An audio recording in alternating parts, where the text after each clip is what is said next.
How's it going, everybody? Welcome back to the channel. Today I'm going to show you the special tools that you're going to need to buy to do a re-gear in your driveway.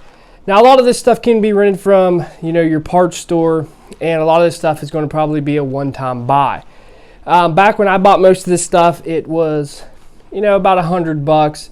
If you shop on Amazon, instead of going local, you can do it cheaper. And also, if you rent some of these tools, you can do it probably for under $50. But I do re-gears every once in a while. I don't do them all the time. Just depends what I'm building and if I'm doing it for somebody or just changing bearings.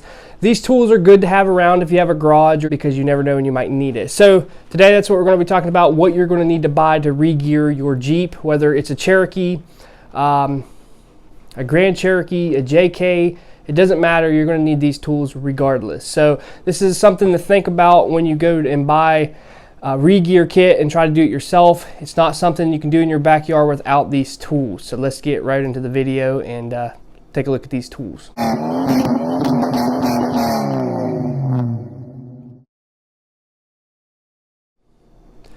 So the first tool that I like to refresh every year is a dead blow hammer. You can use these a lot, not only for re-gears, but other things around the house, the garage, whatever it may be. You'll always need a dead blow hammer. And I just get a little one like this because eventually the ends get tore up and you just have to buy another one. They're like $8 or something like that. You're going to need this to throw the carrier in. It's good to have this around. It won't damage anything. Make sure you take a look at that. Another thing that I like to have around, I use these a lot for other things on my Jeep, not only a re-gear, but I have a punch set, and they're good to have around. I only use this one and this one for a re-gear because this one's for the Dana 30. It has the roll pin in the front, and these I knock the races out with. A lot of people say use a brass punch or a chunk of brass. Honestly, if you're careful, you can knock it out with these, and these are just a couple bucks for this whole kit. So that is something to keep in mind. You are going to need some punches and some special tools that you're going to need. And if you don't know how to read them, there's tons of videos on YouTube on how to read them, but they're pretty self-explanatory. So you're going to need something to measure your shims with that, adjust the backlash and the pinion depth. And you're going to have to figure out how to read that. So you're going to need a digital caliper. I like to use a digital caliper because it's kind of for dummies.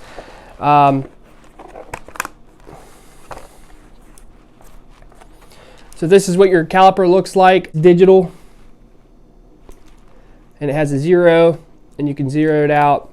You can get these fairly cheap. You can get these for like $8 that are plastic. I went ahead, and when I bought one, I bought a metal one.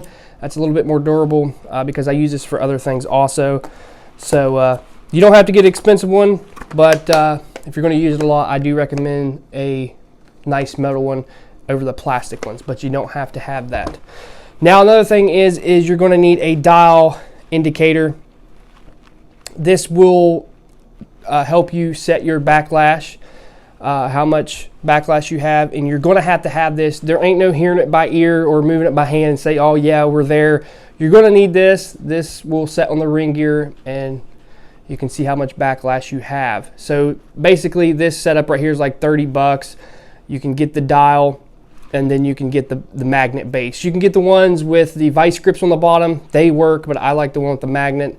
I've never used this for anything else but other than re-gearing. So as you can see how it works, but that's all I've ever used it for. And these cheap tools will last. Like I said, if you keep them clean, keep them oiled up, they will last. So you are going to need one of them. Now these tools, I do recommend. This ain't something that you have to have. You can put your races in with something else, but I use this for different stuff also. This is a race and bearing driver kit.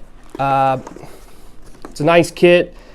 I do recommend getting this. It makes the installs way easier. You don't have to have it. You can skip out on buying this, but you'll thank me later if you go ahead and buy, a race and bearing driver kit. Really nice, it helps, and you're not fooling around with a punch or a hollowed out race and you're trying to pound the good race in and you end up damaging it. Now when it comes to pulling the bearings off the carrier and the pinion, I go ahead and use a bearing separator. Now a lot of people say you need to buy the clamshell ones. Them things are upwards of $260 to $300. I don't have the money for that, and I'm not a professional garage. I'm not doing it every day. I'm just doing it as a hobby myself and maybe somebody that needs it done. This kit will work just fine. This kit you can rent from your local auto parts store, and you can take it back and they'll give you your money back. So it's just a bearing splitter set. And what I do is I put it on the pinion, tighten it down. You'll see the instruction video.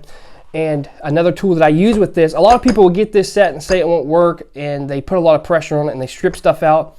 But what I go ahead and do, another tool you're going to need with this is a little map torch. You don't have to have this, but this will make your life 10 times easier. I'll actually heat up the bearing a little bit to where it expands, and I go ahead and throw this on there and it pops it right off. You're going to have a way to pop off your bearings, because I don't use a press. I haven't used a press doing a regear, and it's not necessary. Yes, it does help and make life 10 times easier and faster. It probably knocks an hour and a half off your time. But I don't use a press. I just use this to pull the bearing. I need the old bearings off the carrier because I need those to hollow out to make setup bearings. So I don't want to damage them. But if you don't need setup bearings and you already have a set, you can go ahead and cut those bearings right off, and it'll take you like 2 seconds. But I reuse them. I use them as setup bearings, and that's why I use this and this. And you'll see how I put the bearings back on. It's super easy. Don't even need a press. You don't even need a hammer. You just use cold and heat, and they drop right on there. So I've never had a problem with regearing this way. I've never had a gear fail. I've never had loud gears. I've never had anything go wrong with the setups that I'm using right here. And I've seen shops do worse. I've seen shops use torches to put bearings on, well-known shops. So it just depends, your personal preference, but my Cherokee was regeared and it does just fine. Nothing happened to it and it got abused. Another tool that you're going to need is a beam style torque wrench, which I do not have at the moment. I either misplaced it or I let somebody borrow it, but I went ahead and ordered another one. They are super cheap, but they are a dinosaur. They're hard to find.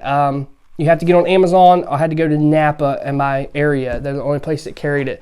So the first one I had was from Amazon. Like I said, you can rent some of these tools. Or if you're going to be doing this a lot, I recommend just buying the stuff to do it. And if you really want to go to the extreme and spend a couple $100, you can go up and buy a Harbor Freight press. I do recommend the big press from them. It's about $268. That'll make your life a lot easier, but that's just more money into regearing. By the time that you buy all these big brand name tools, you might as well just have a shop do it. But we're doing this regear for under $1,100, and I'm fine with that because I can't find anybody in my area to do a regear, cheaper than $1,800 to $2,500. But honestly, I do this stuff, so it doesn't matter. I need this stuff anyway, so it pays off eventually when I'm doing other regears or doing projects, or if I need to replace bearings in my own vehicle. I don't have to go out and buy all this stuff or take it to a shop, because just taking your Jeep in to get bearings replaced around here is like $750, and I can do it if I already have the tools. So it's basically all the tools that you need. A lot of people say you need a pinion depth tool. I do not recommend buying those and wasting your money. For one, they are expensive, and two, they never work for me. They get you super close, but you still got to do the exercise of taking the pinion out, putting the pinion back in, taking the carrier out, putting the carrier back in. You're going to be doing that a lot. And the pinion depth tool will get you close, but it's never exact. So I just skip that tool altogether, and basically all I do is I use the stock shims that came with the Jeep. I put those on the pinion and the carrier, and I go from there, and then I set the backlash, see if it needs some shims added to it or taken away. We get the backlash right, and then we'll run a pattern. After we run the pattern, we can see how deep or shallow the pinion is, and then we go from there. And that's where these tools come in handy, because you're going to have to, measure your shims and measure your backlash. And by the time you're done doing this axle, if it's your first time, you're going to be wore out, and it'll probably take you a couple days, because you're going to have to take this carrier in and out, the pinion in and out. But the best thing about the way I do it, I use setup bearings, so you don't have to keep pressing bearings on and off. The bearings just slide off with your hand. So it's just time consuming. There's some axles that set up within like an hour or two, and they just set up really nicely. And some axles like to throw a little bit of a fit. But as long as you have these tools right here, you should be able to get the job done. no problem with a little bit of patience. So you'll see several videos on this channel of like the tools. Go back and watch the last video about regearing your Jeep, or you continue the series, because it's going to be a series. So if you're very interested in the regear video, there's going to be parts to it, so it's not 1 2-hour video. And also when I'm done with it, there will be a playlist, and by the time you're done watching these videos, you should be able to regear in your own driveway. That's the biggest problem I have with the Jeep community, the Jeep forums, and people in general, is I've been turning a wrench since I was a young kid. My dad taught me a lot about stuff, and I've seen him rebuild differentials, and I've seen him rebuild motors, and he's taught me a lot.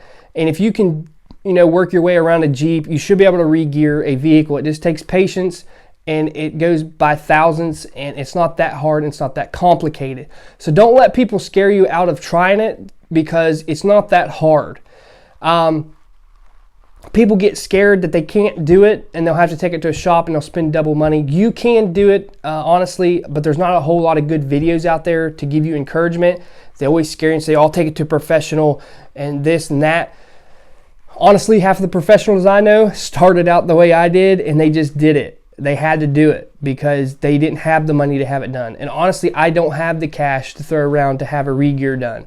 So I got to do it myself. They had to force my hand, you know, the way things are going today, and I have to do it myself. And that's the way with you guys. So I'm going to make a step-by-step video, how to make things go together easy, how to make it simple, explain it to you in super depth and very clear, because a lot of YouTube videos don't really do that. They cut videos and they do this. I'm like, well, I had to add this and add that. I'm actually going to show you in depth on how to do it, and hopefully you will learn something from it, and you can regear your Jeep and save money, and maybe regear your buddy's Jeep. So I hope you guys enjoyed this video. Make sure you give it a thumbs up, hit that subscribe button if you haven't yet. I'm Cherokee Ronnie. Stay dirty, my friends.